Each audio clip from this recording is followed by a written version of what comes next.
atención. También aquellos que van a escuchar este mensaje por medio de las redes sociales, de YouTube, por donde llegue esta información a ustedes, el Señor les bendiga grandemente. Hoy vamos a hablar acerca de la eternidad versus la muerte. Ambos términos de la palabra que para muchos significan una vida, significa eternidad, algo hermoso, pero te aseguro que también eternidad para muchos será un tormento. Amén. ¿Entiende a qué me refiero? Eternidad para los que esperamos en Cristo será un gozo, será un alivio por fin estar con Él en lo eterno, pero también eternidad será un tormento para aquellos que no quisieron volverse al Señor. ¿Me entendemos así? Ahora, cuando hablamos de muerte, la muerte parece una palabra fuerte, una palabra de terror. Se usa mucho para crear hoy en día a través del cine, las películas, la muerte. Sin embargo, para los que estamos en Cristo, cuando morimos a nuestra humanidad, simplemente adquirimos ahora el carácter de Dios, de los hijos de Dios. Adquirimos una nueva vida, una nueva nacionalidad en Cristo. Por lo tanto, la muerte pasa a ser bendición. Más aquellos que le dan la espalda a Cristo, su palabra, la muerte pasa a ser su maldición. Porque la misma palabra nos indica que nosotros, mientras tengamos aliento de vida, tenemos que decidir por Cristo. Porque cuando ya llega la muerte, dice, nada podemos hacer. Amén. Así que tenemos estas dos palabras que nos pueden llevar a lo hermoso, a lo divino, como también nos pueden provocar más de alguna tristeza, alguna pena, especialmente cuando usted o yo hemos sabido de alguien que murió, que falleció, y no tenemos indicadores que nos dicen que esa persona siguió a Cristo, que amó al Señor, que intentó caminar en esa fe. Por eso a veces sufrimos también y por ahí aparece en nosotros algún tipo de conciencia que nos dice, ¿por qué no me habrá escuchado? ¿O por qué no le habré hablado antes de tiempo? De esto es que vamos a hablar. El libro de Primera de Juan, si usted quiere buscarlo mientras, Primera de Juan y Segunda de Juan y Tercera de Juan, nos hablan de cómo es el Cristo. El libro de Juan, el Evangelio de Juan es distinto. Nos muestra lo que hizo Jesucristo. ¿Se entiende? Lo que hizo Jesús está allí graficado texto a texto, palabra a palabra, por medio, ¿cierto?, del Evangelio de Juan. Sin embargo, cuando hablamos de la primera epístola y segunda, estamos hablando ahora de un Juan que quiere dar los antecedentes de cómo nosotros tenemos que ser. Uno es qué Cristo hizo, qué es lo que Él hizo, y los otros libros de Juan representan lo que nosotros debemos llegar a ser. Amén. Y bueno, ya que mi esposa ha orado en este aspecto por la palabra, creo que ya la palabra está bendita, porque el Señor así le place que su palabra sea de edificación para nosotros. Esta palabra tiene títulos que tal vez son muy fuertes para nosotros, escuchar de eternidad y de muerte. Sin embargo, el que está en Cristo es una nueva criatura y las cosas viejas pasaron. Por lo tanto, en nosotros no debe vivir el miedo, el temor al escuchar estas palabras, eternidad o muerte. Porque la eternidad para nosotros, los que ya hemos sido salvos por la gracia de Jesucristo, por su sangre bendita, ¿cierto?, nos mete allí en ese grupo, en el grupo de aquellos que creen en esa hermosa eternidad. En ese grupo en los que creemos en esa hermosa muerte, que por fin que llegó esa muerte a nuestra humanidad, porque pudimos conocer nuestra verdadera esencia, hijos del Rey. Amén. Entonces vamos a ir al libro de Juan, Primera de Juan, como les dije antes, allí en el capítulo 5. Primera de Juan, capítulo 5. A ver qué Dios nos va a decir por medio de estas palabras. Primera de Juan, capítulo 5, verso 13, desde ahí vamos a leer adelante. Y dice así, y leo en el nombre de Cristo Jesús, y la iglesia dice, amén. Amén. Les he escrito estas cosas a ustedes, dice, a los que creen en el nombre del Hijo de Dios. ¿Usted cree en el nombre del Hijo de Dios? Sí, entonces esta carta es para usted. Yo también creo en Jesucristo. Esta carta es para mí también. Les he escrito estas cosas a ustedes. ¿A quiénes? A los que creen en el nombre del Hijo de Dios, para que sepan que tienen vida eterna. ¿Se da cuenta que la palabra no es tan mala? ¿Pero por qué? ¿Por qué no es mala? Porque usted y yo hemos creído en Cristo. Nos hemos agarrado fuerte de Él. Yo sé que usted ha experimentado lucha fuerte, tormenta, y muchas veces el enemigo ha dicho, es mejor que sueltes a Cristo, no te conviene. Pero luego usted dice, no puedo soltarlo porque no sé vivir sin Él. Aunque sea que ande a la rastra, pero no puedo soltarlo.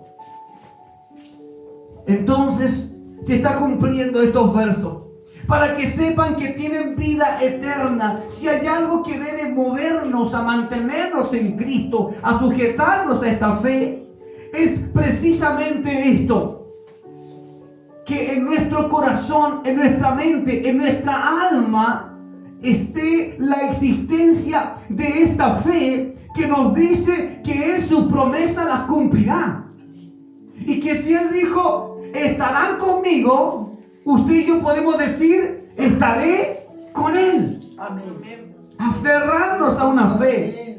Si alguien te escucha decir, es que no sé, tal vez, capaz que vaya al cielo, capaz que vaya al infierno, no lo sé. ¿Sabes qué? Necesitamos entender de que no es nuestros hechos ni nuestras grandes virtudes los que nos van a poner a salvo en la eternidad. ¿Sabes lo que es? Es tu continuar, es tu levantarte después de cada caída de la mano de Cristo. Es el perseverar hasta el fin. Es definitivamente no tu obra ni la mía, es la misericordia, la gracia de Cristo, que vive Dios, vive Jehová, que tenemos a un Padre que cumple sus promesas y que nos llevará a lo que Él prometió, a esa eternidad. Pero esto, ¿para quiénes es? Para los que creen. ¿Por qué? Porque Juan entiende en su carta y lo explica más adelante, verso 14. Esta es la confianza que tenemos en Él. Amén. Usted tiene confianza. Amén. Usted no puede caminar por caminar en la fe. Está mal. Si usted dice, yo camino, bueno, quizás algún día me salve, algún día no, tal vez, no lo sé. No, dice, esta es la confianza. Yo debo tener confianza de que si sigo buscando de Dios, aunque alguien me diga, pero te equivocaste, sí, me equivoqué, pero tengo mi confianza. Y mi confianza no está puesta en mis obras, está puesta en Él, en el Cristo.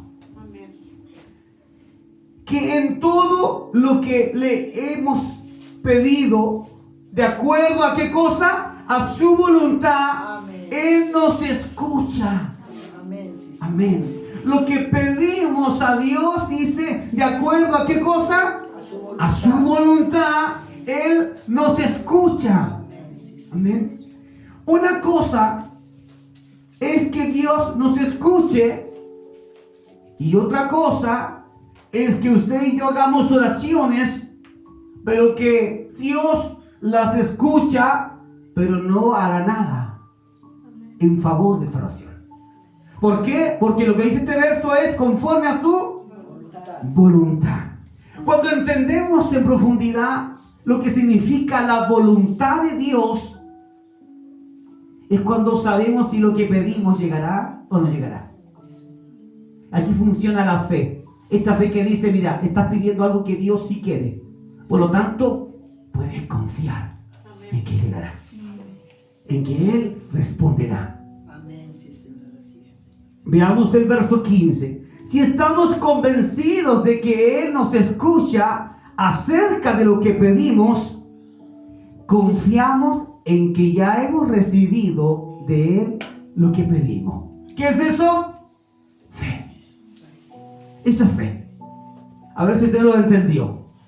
Si estamos convencidos de que Él nos escucha. ¿Sabe qué es lo que está diciendo Dios? Ustedes cuando hablen conmigo, cuando oren, primero, antes de hablarme y decirme la cantidad de cosas, deben convencerse de que yo estoy allí, de que yo escucho, que tengo oídos. Amén. Gloria a Dios. Gracias, Señor. Estamos convencidos de que Él nos escucha acerca de qué, de lo que pedimos. Confiamos, dice, en que ya hemos recibido. Es decir, por la fe, yo creo que lo que estoy pidiendo está en la voluntad de Dios, del Padre. Por lo tanto, a su tiempo vendrá, llegará. Verso 16. Si alguno mira a su hermano cometer pecado que no sea digno de muerte, interceda, ¿por quién? Por él. ¿Ya? Y le será concebida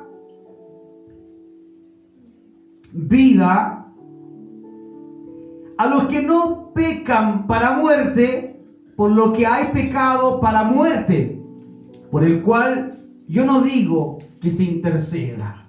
Es decir, hay opciones para nuestras oraciones. Hay veces en donde Dios te va a decir, tienes que orar. Porque tu oración llevada al corazón de una mujer que entiende la necesidad de otro, el problema de otro, o la oración de un hombre que sabe que pasó por ese camino y puede entender lo que el otro está viviendo, dice, yo puedo orar, y Dios dice, sí, debes orar, porque hay entonces pecado que no es para muerte. Y hay pecado que es para muerte. No está hablando de algo físico. No está hablando de una muerte terrenal, natural, en su cuerpo. Porque si fuese así, esta palabra nos mentiría. Porque todos morimos. Justos e injustos mueren igual. A todos nos llegó un día en donde pudimos ver a alguien partir y algunos dijimos, por fin que se fue esa persona tan mala, o alguien dijo, ¿por qué se va la gente buena?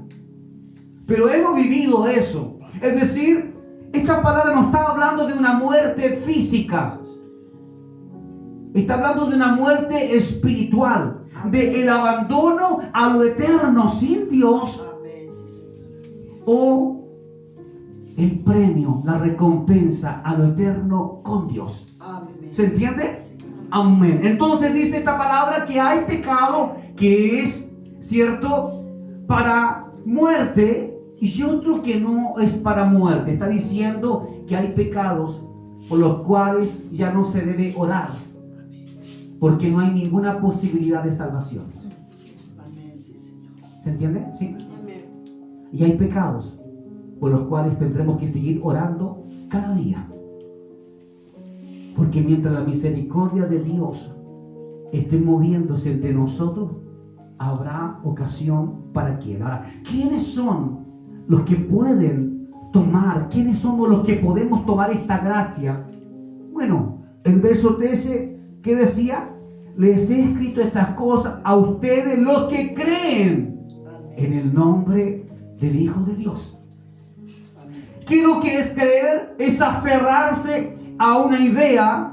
Creer es caminar por esa idea, vivir por ese objetivo, por ese sueño. Cuando alguien cree que puede llegar a hacer aquello y se mete en su mente, yo puedo, esa persona al final vive para eso. Y nadie entiende cómo pudo ser capaz de vencer tantas barreras, tantas cosas, pero es porque se propuso que tenía que llegar a esa meta. Cuando estamos en Cristo y nos consideramos sus hijos y creemos en Él, nosotros de igual manera debemos proponernos llegar a las plantas de Cristo un día en el cielo, en su reino. Y aunque el enemigo diga, pero habrá muchos obstáculos, ¿crees que podrás? Tú puedes decir, yo no puedo, pero mi Cristo sí puede. Amén. Y Él es el que me cargará aun cuando yo ya no pueda caminar. ¿Por qué? Porque he procedido a una fe que me lleva allá no por mi fuerza o mi inteligencia, sino porque yo en la fe creo que mi Dios es real y Él prometió que estaría conmigo todo el tiempo. Amén. Vamos ahí, hasta ahí vamos bien. Ahora, vamos viendo y analizando estas escrituras. Tengo aquí algunos apuntes que me van a servir mucho mientras leía esta palabra. Entonces, hay varios factores a considerar cuando hablamos sobre la vida y la muerte. Uno de ellos es saber si estamos estudiando a un verdadero creyente o a alguien que no tiene fe. Es decir, para entender a qué se refiere con vida eterna o muerte, primero debo saber si estoy hablando de un creyente o un no creyente. Porque dentro de la misma iglesia pueden haber muchos que dicen ser creyentes, pero es que la verdad es que no hacen nada de lo que la palabra dice que hagamos. Así tú puedes saber si eres o no eres de verdad. Ahora, existe un grupo en donde creo que estamos todos nosotros, en donde creemos que Dios es real, creemos que ese reino también está prometido para nosotros, pero sin olvidar que también sabemos que nos equivocamos, que fallamos muchas veces o que pecamos también. ¿Y cuál es la diferencia? ¿Por qué orar por uno y por otro no? Porque entre los que son realmente hijos de Dios, siempre habrá un corazón, siempre habrá un pensamiento de llevarnos a sentirnos mal por lo que hemos hecho. Habrá una sensación que no nos dejará tranquilo, el Espíritu Santo obrando en nuestra mente, en nuestro corazón, llevándonos a conciencia de que, según decíamos en otras prédicas, de pecado. Mientras que dentro de la misma iglesia podría haber alguien que también canta, que también escucha la palabra, pero tiene cero conciencia de pecado. Le da lo mismo, porque piensa que el Dios de gracia pasará todo su pecado por encima y lo pondrá en el lugar de privilegio. Pero la sangre de Cristo no fue derramada para ser pisoteada. Fue derramada para que incluso nosotros, creyendo que somos hijos, cuando fallemos, vayamos inmediatamente a la humillación, al arrepentimiento, y entonces esa maravillosa sangre no es pisoteada, sino que es sobrevalorada, porque nos apoyamos otra vez en su gracia y en su misericordia. Amén. El verso 17: porque toda injusticia es pecado, pero hay pecado que no es para muerte. Es decir, todo lo que se hace mal delante de Dios es injusticia. Sin embargo, no todo pecado es para muerte. No sé si logramos entender. El mal está por todas partes. Ya sea que usted lo haga o yo lo haga, Dios no dirá, eso no es malo. ¿Por qué? Porque lo hizo mi hijo o mi hija. No, Dios dirá lo mismo, eso es malo, eso no me gusta. O lo cambias, te arrepientes y vienes a mí para que yo te libere y te perdone y seguimos siendo lo que somos. O tendrás que darte cuenta de que ya tu conciencia no está funcionando.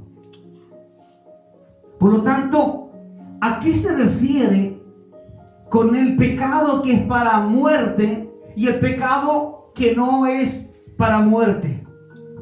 ¿Cómo sé que he pasado de muerte a vida para saber si esta palabra es para mí? Que Dios me quiere atacar y me está diciendo que esa tu salvación no es segura. ¿O cómo saber que esta palabra me está diciendo en tu fe, tú crees hasta el final y tu salvación estará segura? Los hijos probablemente no se pierda ninguno, porque ya fueron escogidos desde antes de la fundación del mundo. Amén.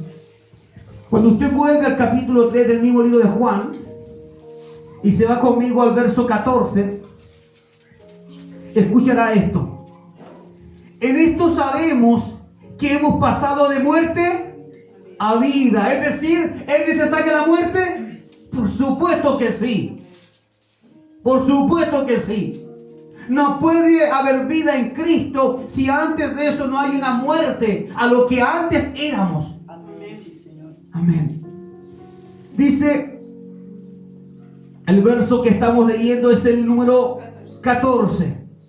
En esto sabemos que hemos pasado de muerte a vida, en que amamos a nuestros hermanos. Mire, uno pensaría, quizás cuántas cosas tengo que tener para poder alcanzar a Cristo y pasar de muerte a vida. Y aquí dice, en esto sabemos. Es decir, no nos da un listado de cosas. Nos dice en que amamos a nuestros hermanos. El que no ama a su hermano permanece ¿en dónde? En muerte. Ahora, si permanecer en muerte significa que nuestro futuro no será en Cristo, será lejos de Él, separado de Él y en tormento eternamente, entonces esta palabra nos está diciendo, ustedes deben identificar si realmente han muerto o no. Porque si no han muerto, deberían apresurarse a morir. ¿Y cómo nos apresuramos a morir? Cuando vamos dejando al viejo hombre, la vieja mujer, le damos la espalda y ahora seguimos a otro que es perfecto, nuestro Cristo. Y sumado a eso, ya que vamos siguiendo a Cristo, nos dice, hay algo más que ustedes deben tener.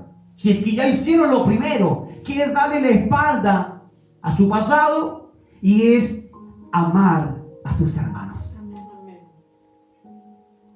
Nadie que profesando ser cristiano y ser cristiano de verdad, nadie, ninguno de nosotros podría decir que será salvo si en su corazón no ama a su hermano. Porque el tal sería un mentiroso, hipócrita.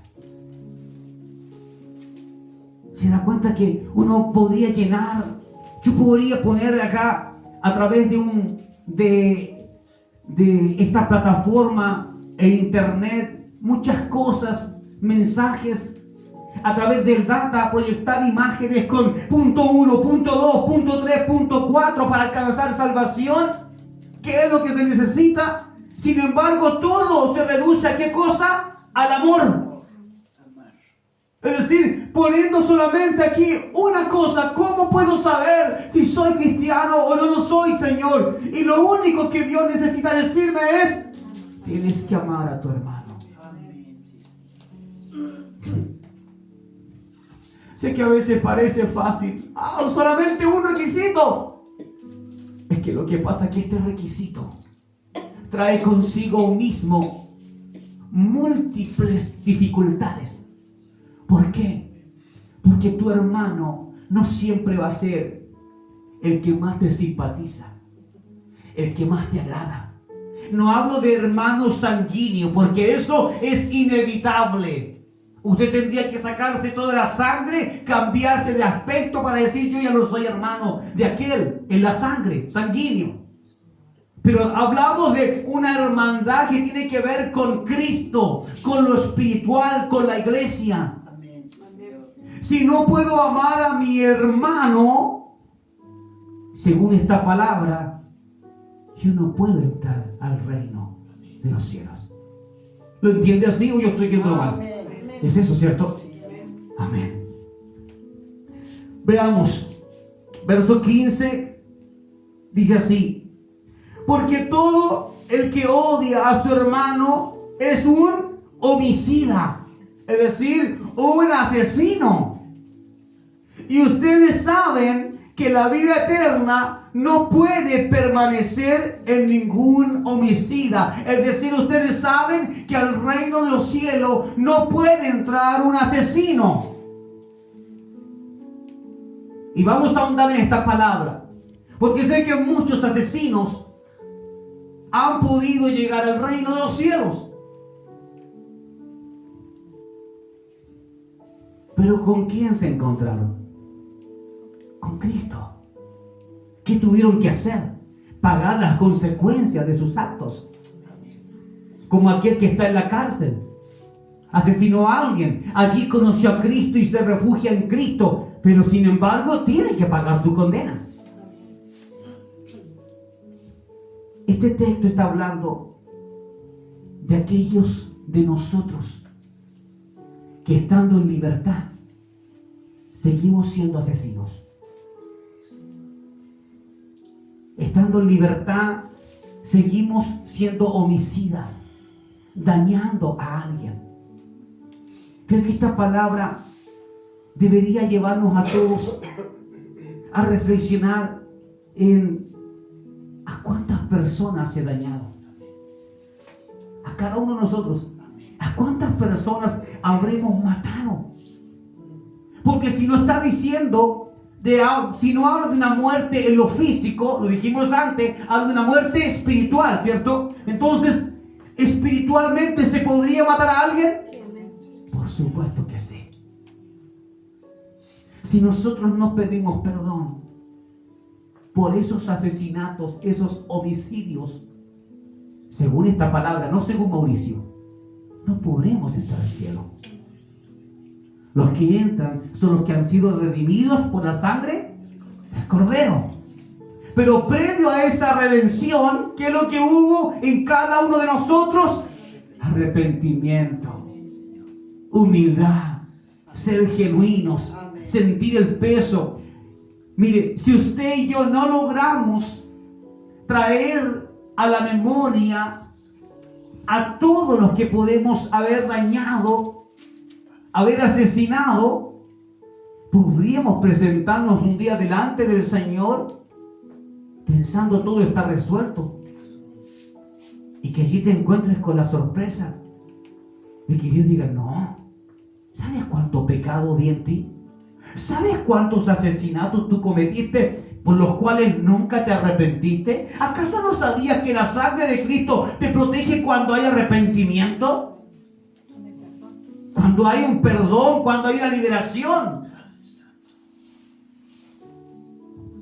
Yo creo que en este aspecto todos tenemos que reconocer que hemos fallado y que hemos sido homicidas. Algunos por palabra dijimos algo que en vez de acercar a alguien lo alejó de Dios. Lo alejó de la iglesia. Tuvimos un aire ahí de grandeza, de rabia, a veces, incluso pensando esto es una ira de Dios, pero no.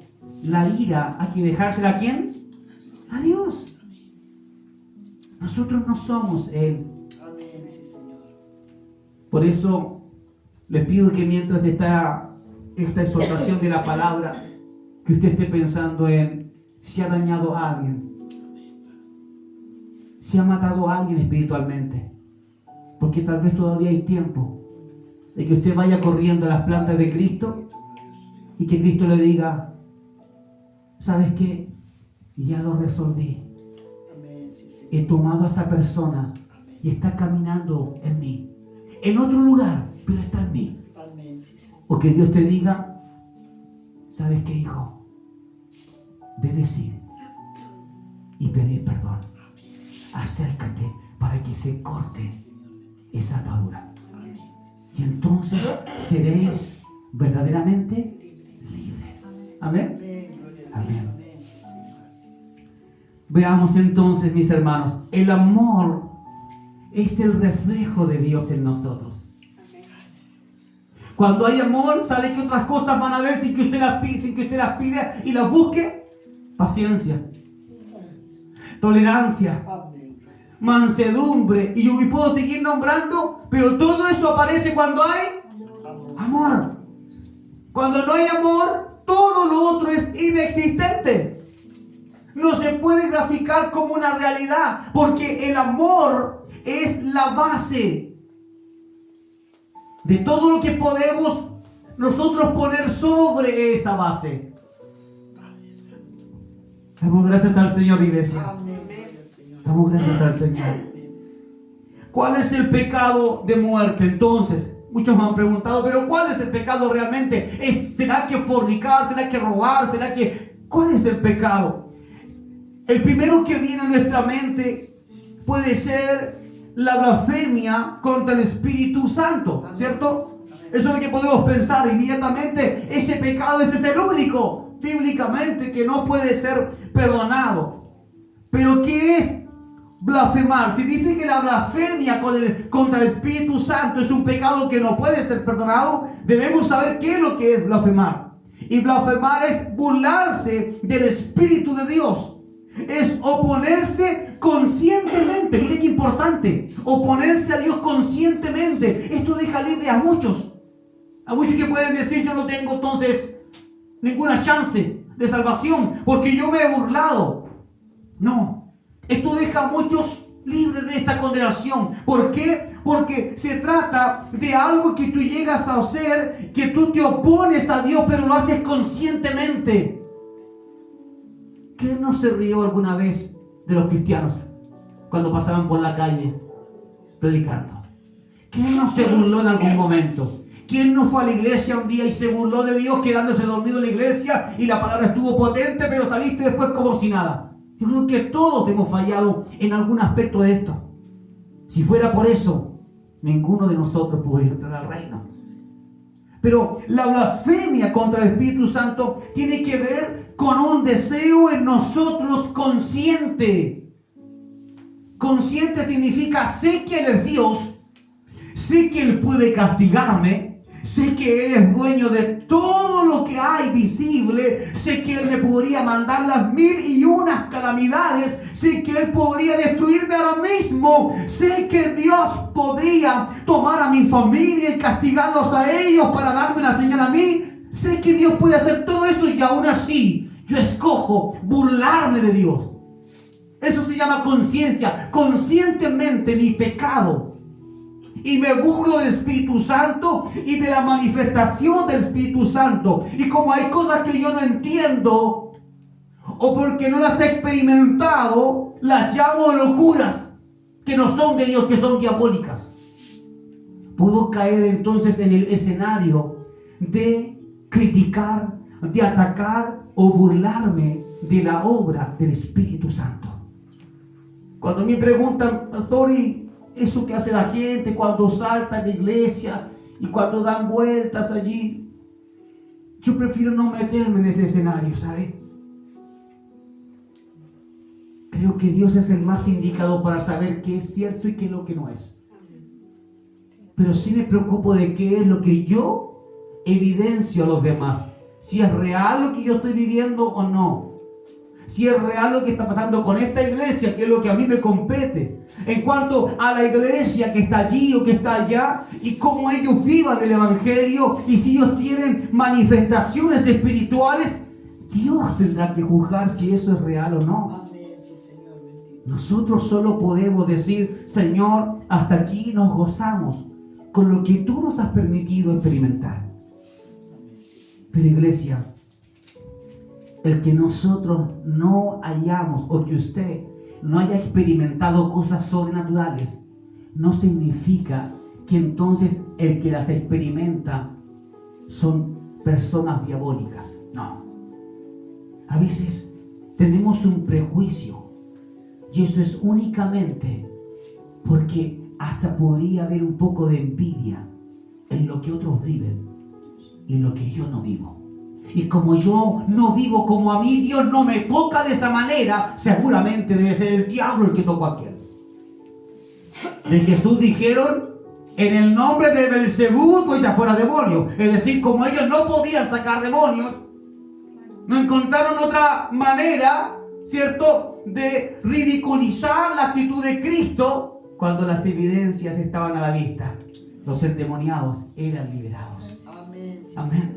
Pero más de alguno dijo: no, si esto yo no lo vivo, yo no lo creo, como Tomás. Si yo no lo veo, no lo creo. Iglesia, se trata entonces de blasfemar, pero con conciencia. Porque yo también en algún momento por ahí, siendo joven, adolescente, me pasó en algún momento que vi a algunos cristianos y me reí de ellos. Y me burlé muchas veces de personas.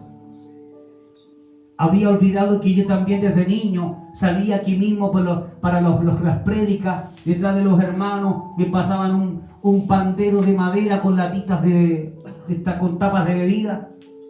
Y había olvidado y entré a un periodo de adolescencia en donde para mí eso era insignificante y a veces me burlaba y los miraba, pero ¿sabe qué?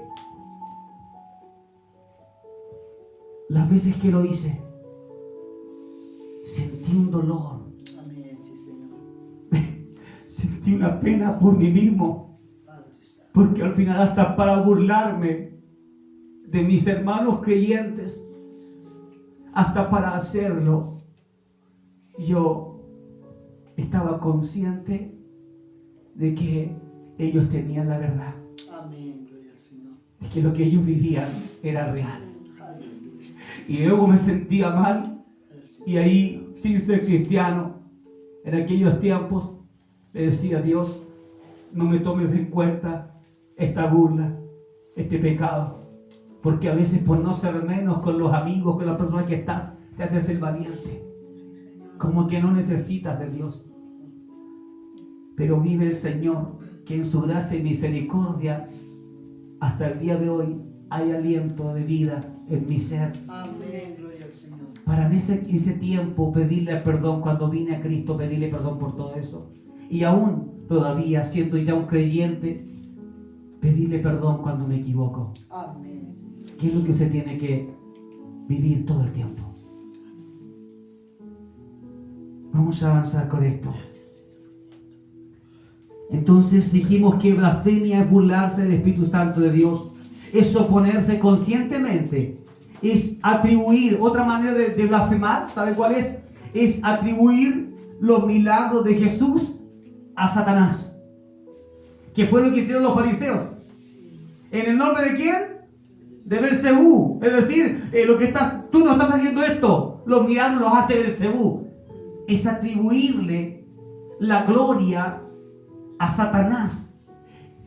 Cuando blasfemamos nosotros, es cuando todo lo que viene a ti, que tú sabes que viene de Dios, y luego te lo atribuyes a tus fuerzas, a tu inteligencia, a tu poderío, a tu posición en la vida. Cuando realmente tú sabes que sin Dios no somos nada. Amén. Amén. Así es. Entonces cuidado con esto. Veamos. La segunda respuesta a esta pregunta sería cualquier pecado. ¿Pero cómo cualquier pecado? No es solo blasfemar, no, cualquier pecado que no alcance a ser confesado antes de que Cristo venga, nos condenará. Por eso el llamado de Cristo es que siempre estemos buscando en su presencia el perdón y la reconciliación. Que estemos buscando el amor constantemente. Porque si bastara con solamente pedirle perdón una vez, entonces usted y yo estamos libres. Sería como decir, yo ya le pedí perdón a Dios hace 10 años. ¿Por qué tengo que hacerlo otra vez? Si Dios nos manda a que constantemente tenemos que estar haciendo oración y ruego y súplica por nuestros pecados, es porque Él sabe que al momento de encontrarse con nosotros, Él quiere encontrarse consigo mismo. A eso le llama un atavío, ropa, vestiduras sin manchas y sin arrugas. Si la fiesta es hoy con el Señor, el día de ayer yo debía haber vuelto a planchar mis ropas para estar listo para la ocasión. ¿Me entiende a dónde vamos? Aunque ya lo planché hace 10 meses, planché mi ropa para esta fiesta. Sí, pero en el trayecto de los días se volvió a arrugar. Entonces debes plancharla porque puede que mañana sea la boda y mañana venga Él. Nos habla de la actitud que debemos tener frente a nuestro fracaso, a nuestros pecados, a nuestros errores, a nuestras faltas. Nunca te confíes en que tus ropas ya fueron planchadas. No, porque si hoy pecamos, hoy estamos mal con Dios y necesitamos ir delante de Él. Entonces, cualquier pecado, pero la Biblia dice que Jesús tomó mis pecados y pagó por ellos, ¿cierto? ¿La Biblia dice eso o no? ¿Dice eso? ¿Dice que tomó nuestros pecados y pagó por ellos? Por supuesto, esto es verdad, pero es una verdad para quienes creen en Jesús y han rendido toda su vida ante Él. Estos son los que, aunque fallan, cada día van a los pies de Cristo y piden perdón por cada pecado y aún por cada error. Pero entonces, ¿quién recibirá el pago de sus pecados con muerte? Entonces, ¿quiénes recibirán el pecado? El pecado en sí mismo lo recibieron. ¿Qué tendrán ellos? ¿A qué aspirarán? Entonces, el pecado de muerte, ¿qué es lo que es? Cualquier pecado que usted y yo no queramos confesar, que sabemos que estamos mal, que nos han dicho 1, 10 veces y no queremos escuchar. Preferimos decir que no es tanto, que no es tan grave. Cualquier pecado nos podría entonces destituir, quitar. Y allí te darías cuenta, tal vez decir, entonces nunca fui hijo, porque según tu palabra los hijos son los que se quedan en casa, más el esclavo es el que puede ser liberado o echado fuera. Los hijos siempre tienen la herencia. ¿Qué nos pide el Señor? Tienes que tener conciencia de que aunque tú creas en mí, todavía puede que caigas. Todavía puede que falles hasta en pensamiento. Y no se te olvide que mi gracia está para ti. Que mi misericordia está ahí, está ahí. Pero debes venir a mí arrepentido. Porque si hoy vienes a mí arrepentido, yo hoy te libero. Y si mañana yo vengo por ti, tú vienes conmigo. Si tú decides dejar para mañana lo que deberías hacer hoy, puede que mañana yo venga y ya sea demasiado tarde para confesar. Amén, sí, Señor. Cuando el Señor venga y se abran los cielos y aparezca allí, ¿sabe usted cuánta gente va a caer de rodillas? ¿Cuántos? Todos. Y le aseguro que la primera intención de todos va a ser: perdóname. ¿Se imagina si Dios dice ya entonces, como ustedes acaban de decir perdóname, los perdono a todos? ¿Usted qué diría? Diría, pero ¿cómo es así? Mejor hubiéramos vivido una vida en libertad, si al final llegarías tú y solo basta con arrodillarse y decir perdóname. Como Dios es dueño de la justicia, Él dice, en este punto hay razón en tus palabras. Porque ese privilegio hermoso de estar en el reino es para los que desde antes se vienen postergando, se vienen lavando en la sangre de Cristo, para los que desde antes vienen diciéndole que no a muchas cosas, y tienen que luchar y tienen que pasarlo mal y soportan las aflicciones y caen y son vituperados y son arrastrados y son dañados, pero persisten en no abandonar a Cristo.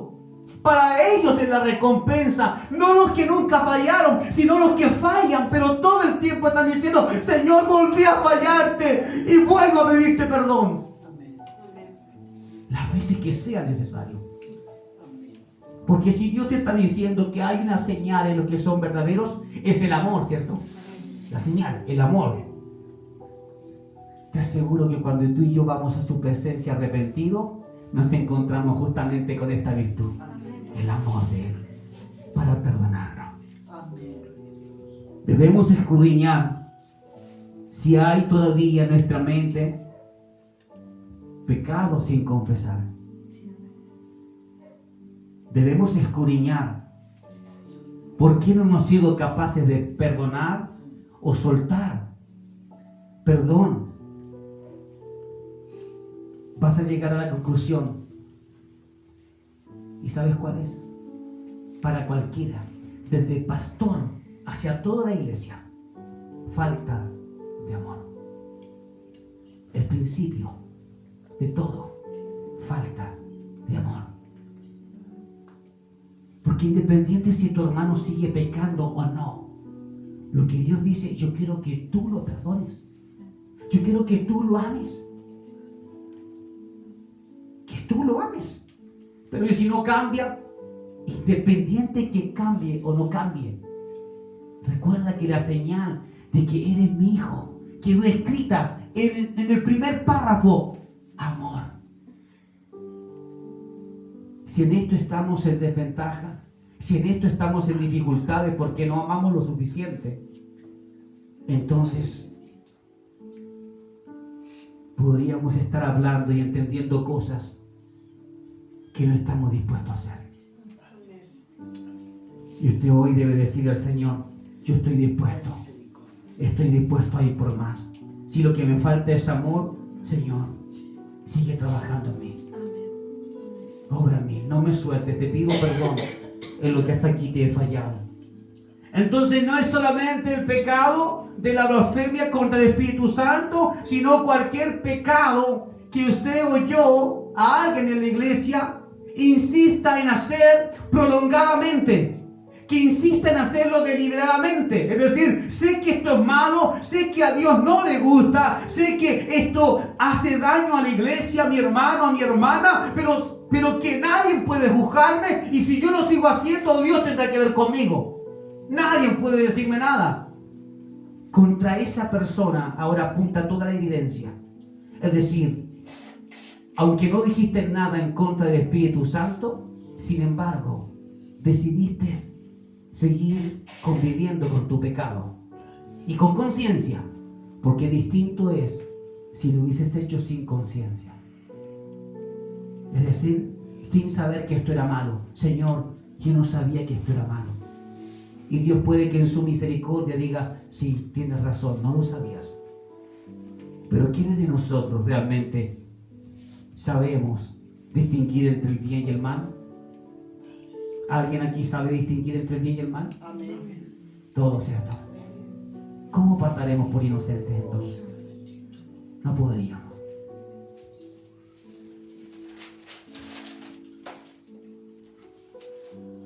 Ejemplo Oh, Señor Jesús.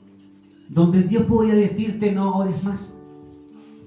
Acompáñenme al libro de Jeremías, por favor, porque necesitamos que la palabra nos vaya enseñando, para que veamos si hay algún aspecto en la palabra que nos diga, que nos indique que habrá ocasiones en donde tú puedes dejar de orar.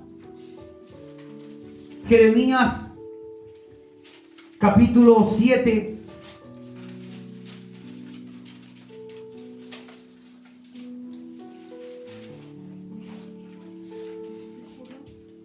El verso 16.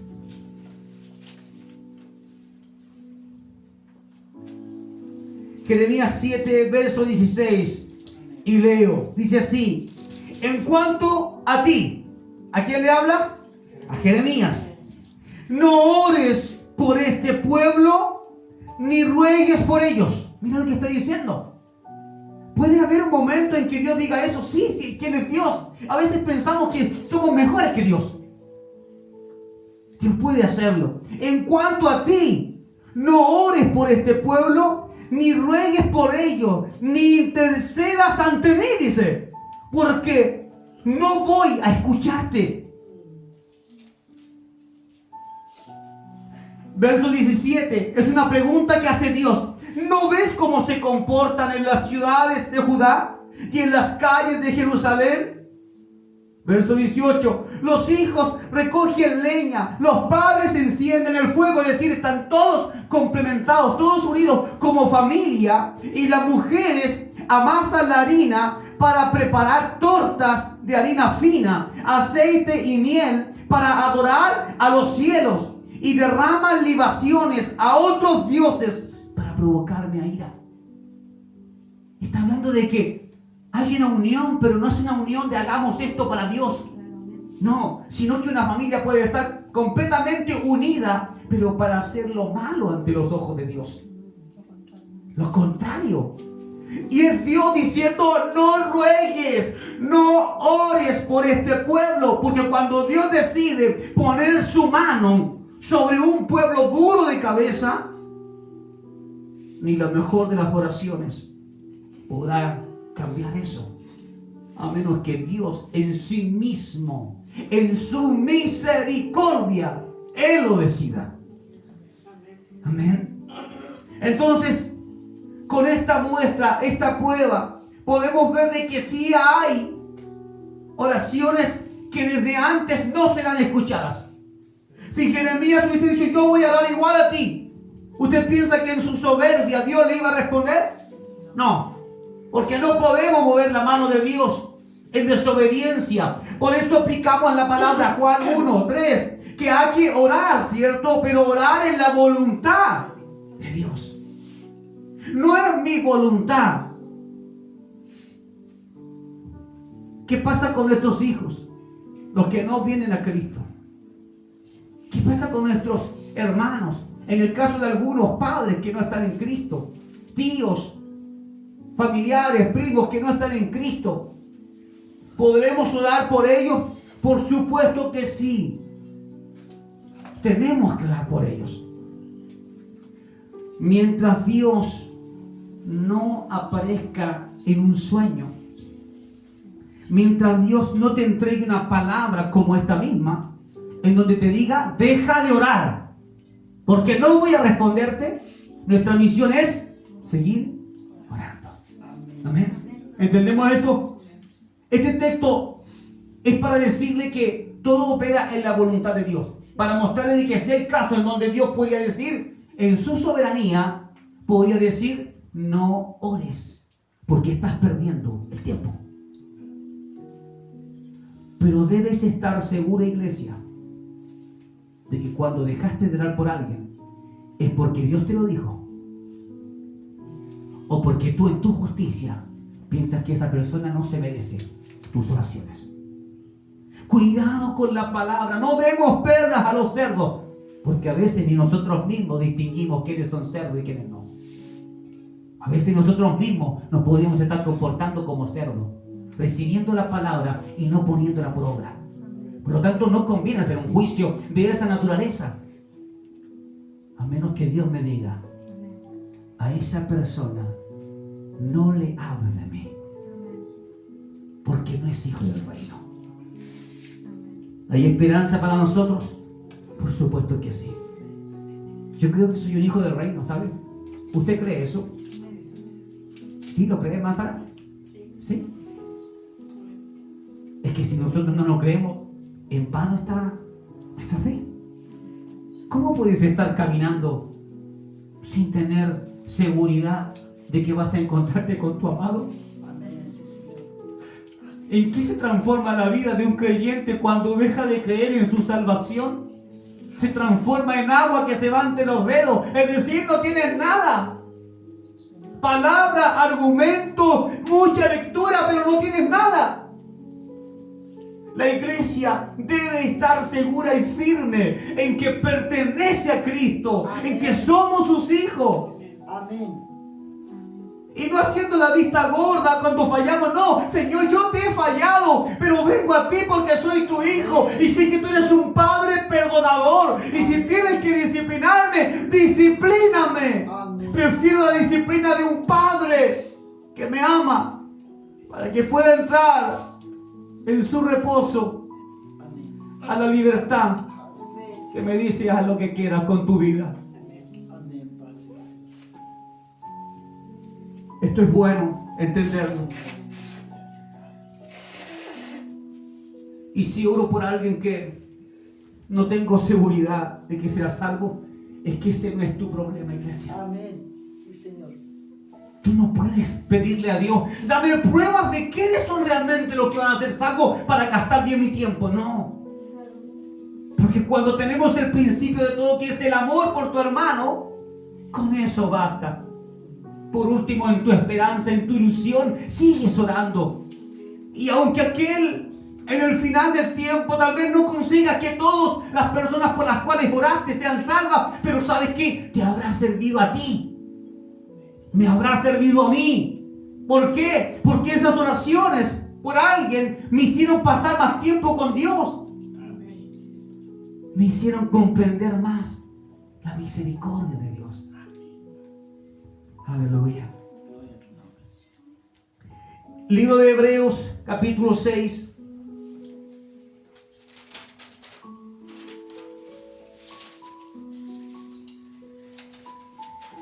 Hebreos capítulo 6, por favor, iglesia.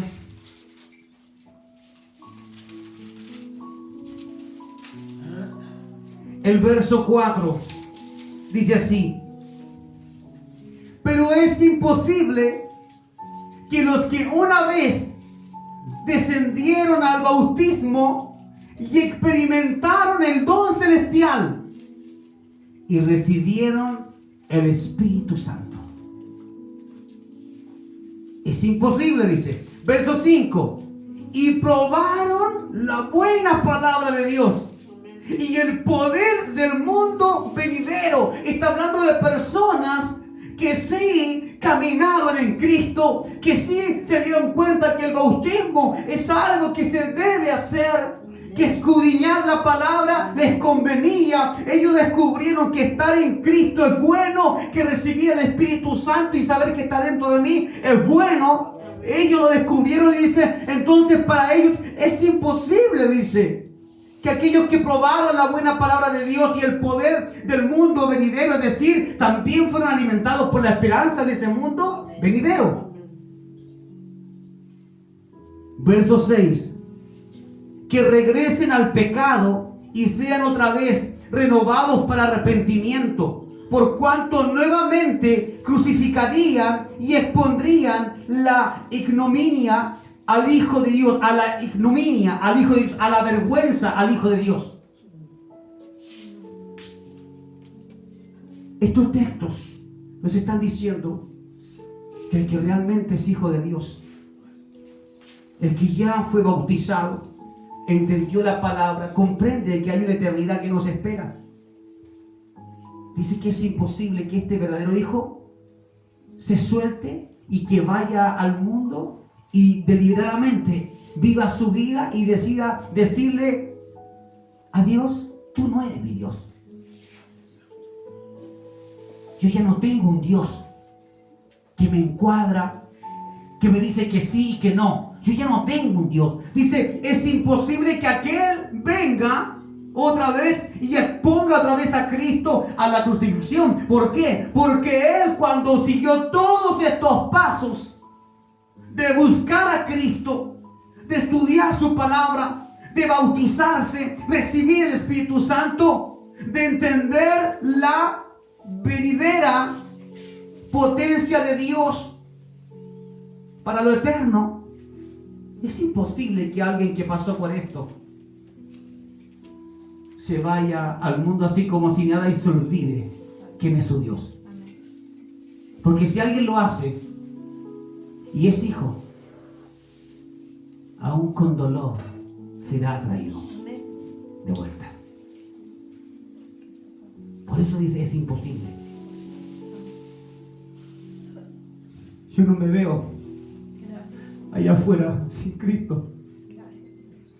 Aunque sé que podría seguir subsistiendo y darle rienda suelta a mis sueños, y usted también a los suyos. Pero para mí esta no es una opción. No sé si para usted es una opción. Si lo es, en algún momento lo ha pensado como una opción, pídale perdón al Señor. Porque usted es aquel o aquella que sí bajó a las aguas al bautismo. Aquel que sí fue profundizado en la palabra. Usted es aquel que un día creyó también en ese mundo venidero, la eternidad de Cristo. Y si aún así su mente lo lleva afuera, pídale perdón al Señor. Porque si no hay seguridad de que es hijo o es hija, el enemigo seguirá intentando entrar por la misma puerta. Tienes que saber dónde está tu fe. Debes saber que eres hijo, que eres hija de Dios, y que nadie te robe esa bendición. Esa es tu seguridad. Vamos a ver Hebreos capítulo 10, avance por favor. Verso 26. De aquí entendemos el concepto de pecado y cuáles son sus consecuencias. Verso 26. Porque si alguno peca deliberadamente, ¿qué es lo que significa deliberadamente? Deliberadamente, ¿ah? Conscientemente, es decir, sin freno. Alguien que está liberado, ¿ya? Deliberado, delivery. ¿Ha entendido esa palabra? ¿Cierto? Cuando algo sale rápidamente y se dedica a eso, ¿ya? Con su nueva voluntad. Exacto. Yo opero en mi voluntad, ¿ya? Me muevo para allá, para acá, como un delivery. Me muevo para allá, para acá. No tengo realmente algo fijo establecido, sino que donde hay algo que a mí me atrae, allí yo voy. Donde está mi tesoro, allí yo pongo mi corazón. Entonces, deliberadamente, como descaradamente. Eso dice el verso 26. Porque si alguno peca deliberadamente, después de haber recibido el conocimiento de qué cosa, de la verdad, dice. ¡Wow! Entonces, ¿podemos caer en pecado? De seguro que sí. Que habrá algún pecado en nosotros, pero no deliberadamente. Nótese la palabra. No es que yo peco porque me gusta y lo hago y me da lo mismo. Lo que digan mis hermanos, lo que diga la iglesia o los vecinos. Yo peco igual. Es mi vida y Dios tendrá algún día que decirme si sí o si no. Es distinto cuando tú pecas y yo peco y nos sentimos mal y decimos: Señor, he ensuciado, Señor, lo que tú has limpiado. Me tomaste, me lavaste con tu sangre y yo lo he ensuciado otra vez, Señor. Me diste la verdad y yo he llenado con mentiras, Señor, ese vaso. Vengo a ti, quiero perdón, quiero tu perdón. Ya no hay sacrificio, dice, que pueda ofrecerse por los pecados. ¿Qué más? ¿Enviarás a Cristo otra vez a la cruz? No, ya no se puede. Sino que un terrible juicio está preparado y en el celo de un fuego que consumirá a los adversarios. ¿Entiende que el Dios de amor es el mismo que manda este mensaje? Porque Dios premiará no a aquellos que nunca pecaron, sino a los que hemos pecado. Pero hemos buscado rápidamente a Cristo para pedir perdón porque sentimos que no se puede vivir sin Él. Pero no así con aquellos que pecan deliberadamente. Y le aseguro que hay millones y millones de esos que están dentro de la iglesia que pecan deliberadamente. Es decir, el Espíritu Santo te habla y te dice: no hagas esto, esto está mal, y lo haces igual. Deja aquello y lo haces igual. No vayas allí y vas igual. No comes y comes igual. El Espíritu Santo será el que estará delante de ti cuando sea el día de tu juicio y esté la ira de Dios. Él será el que dirá: yo te dije, yo te advertí. No digas eso. No digas que nadie me dijo, porque yo estaba allí. Yo puse en tu corazón. Yo te dije: no hagas esto. Esto te va a llevar de mal en peor y un día no vas a entender la diferencia entre el bien y el mal. No lo hagas. Y tú decidiste seguir. Yo estuve allí. No digas que nadie te habló.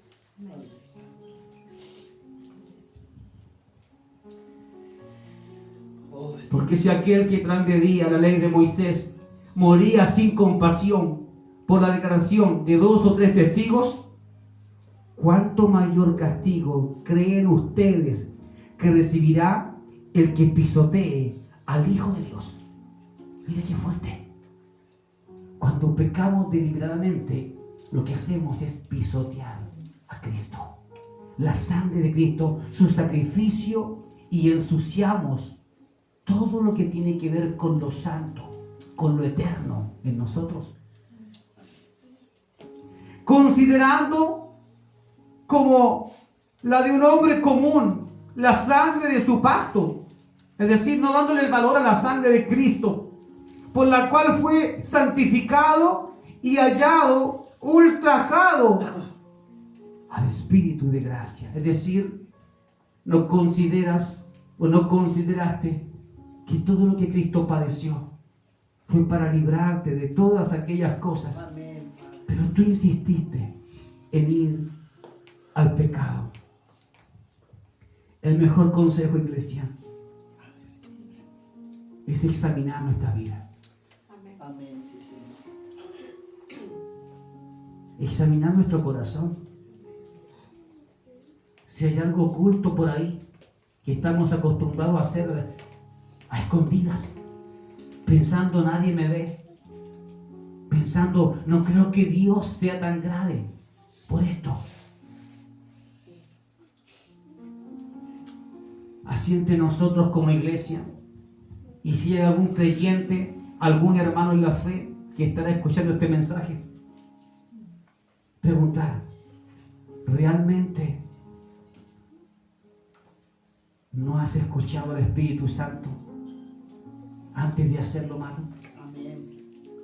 ¿Realmente podrás decirle, tendrás la cara para decirle a Dios, Señor, es que yo lo escuché, es que yo no sabía que era malo?